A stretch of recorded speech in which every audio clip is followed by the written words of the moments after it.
We had been married for 2 years. My husband became the new president when my father-in-law retired. He had always respected his father and he had worked hard to succeed him. He was delighted to be named his successor. I had been working part-time as well. My father-in-law arranged for me to continue to work there. On the day my husband George's appointment was decided, we celebrated together. We promised to do our best together from now on. 1 year after he became president, I became George's secretary and accountant. I would support George as he worked hard every day. I decided to do so, and although the dual role was tough, I worked hard to make sure everything was in order. George became more and more arrogant about his position as president. The gentle character he once had was now nowhere to be found. His work was now centered on entertaining guests and playing golf. I would do the paperwork for him and he would just stamp it. When the guests come to our office, he handles it only if it fits him, otherwise I would handle it. Sometimes he would lie and say he wasn't available. He would lie about his absence and have the executive director or managing director take care of the work for him. He became arrogant in his personal life as well. He would only come home 2 days out of the week. He says he was on a business trip or was entertaining the company's guests, but he couldn't prove it from the receipts I got. The suspicions only grew. George, who had a reputation as such a loving husband, no longer smiled at me, but gave me condescending looks and cold stares. The employees began to express their dissatisfaction with George's self-serving attitude. The leadership of the company would collapse if things continued as they were. The company that my father-in-law had built up to this point, and with such trust, I don't want to destroy it by creating such an atmosphere of tension. But I think it's only natural to be dissatisfied with George. I hope it's at least a comfort to the colleagues, and I told them, I'm sure he's just acting high and mighty right now, but he'll be back to the serious president he used to be. Yes, it must be just for now. Then one day, I came home to find the door unlocked and a pair of shoes belonging to a woman I didn't know. I was almost overcome with fear, but I decided to open the door to the living room. Are you George's wife by any chance? I borrowed his key and entered the house without permission. I just came to get a change of clothes for George. A young woman was there. She was rummaging around in the travel bag, putting George's clothes in there. I grabbed the woman's arm as she was leaving, pretending as if nothing had happened, and questioned her. Where are you going with my husband's clothes? And why do you have the house key? 2 questions burst out of my bewildered head, and I must ask what kind of relationship they are. My heart starts pounding, and I found it hard to breathe. The woman shakes off my hand and... It hurts! George says I'm better than you. I'm young, have still a bright future, and beautiful. He hardly ever comes home right now, does he? He's not coming home. He is in my house, you know. You're an incompetent old woman. You should stay miserably at home and wait for your husband who doesn't come home. And you should eat your dinner alone. A woman like that who laughs through her nose and seems to enjoy. I mean, this person is George's adulterous partner, and he's cursing me like that behind my back? To be honest, he doesn't have a good taste. From the way she is dressed, her makeup, and the time of day I wonder if she is a hostess. I don't mean to disparage anyone who works at night entertainment, but from her attitude and the way she talks, because I can see that she is not well educated. If she works at night, she is not cut out for it. People who work hard in that world have class. Above all, they have common sense. And yet, what the hell? The woman in front of me? Isn't she an insane person whose only strength is her youth? I felt anger and sadness running through me in an instant. I was no longer sad. Rather, I was calmly dismayed at how stupid he was. The woman was gone before I knew it. She told me I wasn't even young, but George was 35 and I was 25. I don't know what he's talking about when he got a wife 10 years younger than him. At any rate, with that woman I just met. I didn't want to see her again, so I started cleaning up the house. After the vacation break, I came to work carrying a large bag of stuff. The employees were surprised to see me and approached me. I only thanked them for their kindness and went straight into the president's office. "Hey, you're late." The clock struck 10. George was irritated with me being an hour late. You also got here, didn't you?" I almost said so, but I could see that he was going to yell at me. I didn't say anything and put my big baggage on the couch. "What's that?" "Your luggage was in the house. I sent the big stuff to your parents' house, and I figured if you weren't coming back, I should act like that. I already canceled the lease." George was not happy about the sudden cancellation of his lease, but I asked him to be quiet because we are in the office. To be honest, I thought we could support each other forever, so I'm sad to see you go, but since you became president, you have changed too much. I've decided to leave that house where I have so many memories, in the hope that he'll return to his true George. I hope that you realize how foolish you are now, even if only a little. I would like to go back to being a couple again someday. That is what I thought.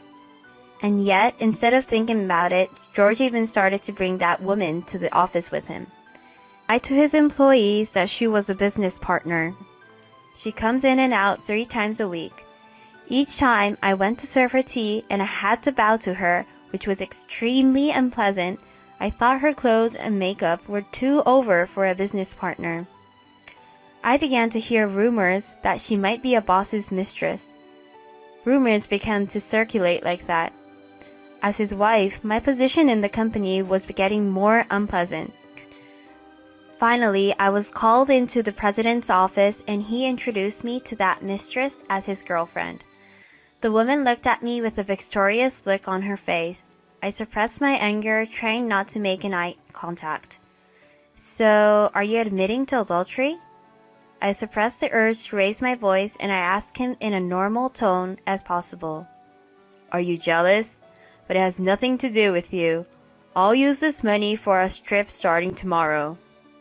George, who looked down at me to the end, showed me a familiar bank book. "Why do you have that? Give it back. It's a bank book I've been saving up to open my own grocery store in the future." She found it when she went to get my stuff. I'd be very grateful for it. Listen to me. Disobey me and you are divorced. What you're doing is stealing. You can't just go into someone's house and steal their bank book. I glared at the woman. Then my husband smacked me on the cheek with his already filled-in divorce papers. "Why don't you say something, huh?" I had run out of patience. I snatched the divorce paper from his hand. I filled it out on the spot and handed it back to him. I guess he didn't expect me to agree to a divorce. George looked at me with a pout.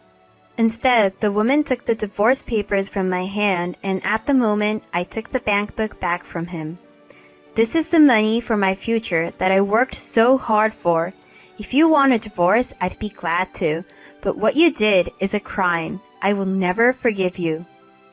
When I get angry, George starts yelling at me. "You know, you will get fired from your job here too. Well, you are just a former part-timer. She can do the same job better than you can. I do not care if you leave." I'm not bothered by George making fun of me because I'm a part-timer. I was completely fed up with him and walked out of the president's office. It's so crazy, but George went on a trip the next day and didn't come to work. While he was gone, I completed my resignation and left the company. Then I headed to my father-in-law's new company. My father-in-law had been fond of my work since my part-time days. He had suggested not to work at George's company, but with him. I had turned down the offer because I wanted to support George. However, when I discussed this matter with him along with the divorce report, he asked me to come work for him again. Welcome to the office. My father-in-law, who greeted me kindly, gladly hired me, and he even made me a full-time employee. I was able to regain my fulfilling life in a comfortable working environment. My father-in-law's leadership of his employees and his caring attitude toward his employees were all things I had come to know and respect about him. I think of all the employees who were still working at George's company. I feel a little sorry when I think of them. Then one day, George came to our office.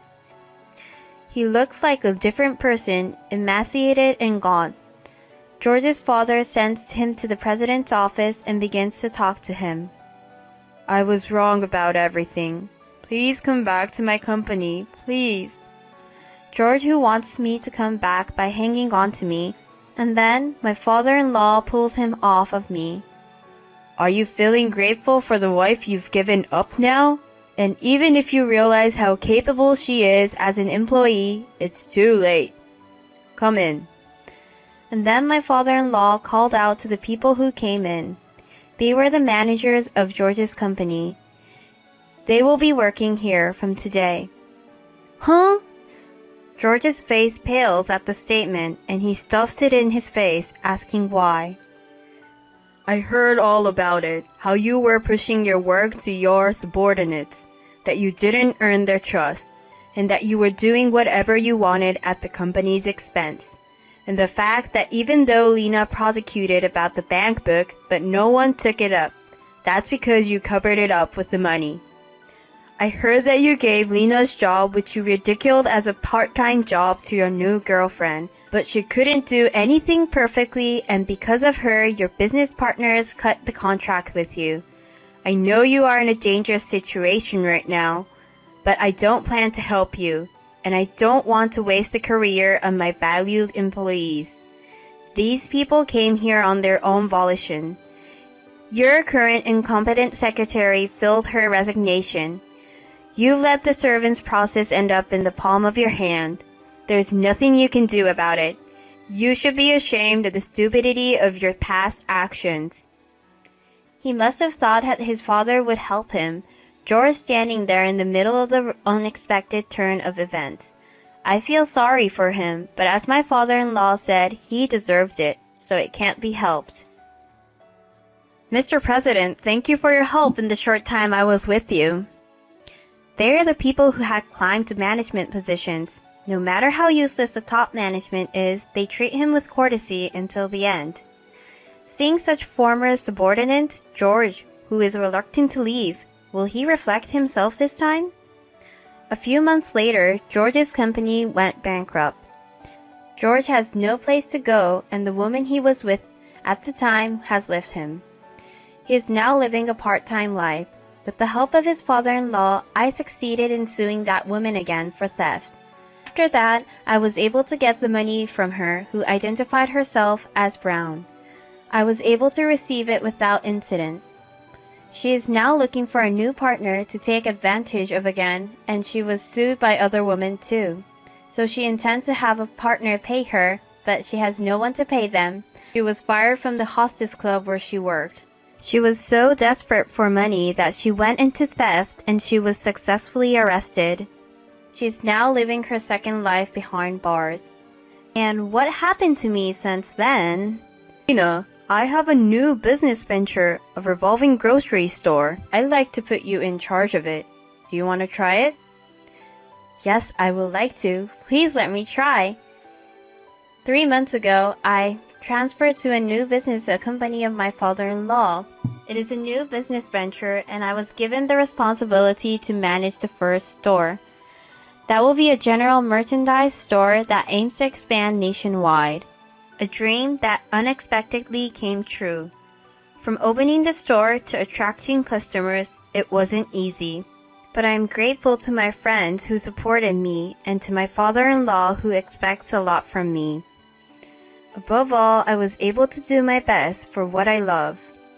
Welcome to the store. I'm now able to stand proudly in front of the store as a store manager. I can do what I always wanted to do. My dream of owning a store has come true. I am now running through my days intending to expand nationwide. I can say that I am a happy person now. Make my future brighter. I will continue to face any difficulties that may come my way.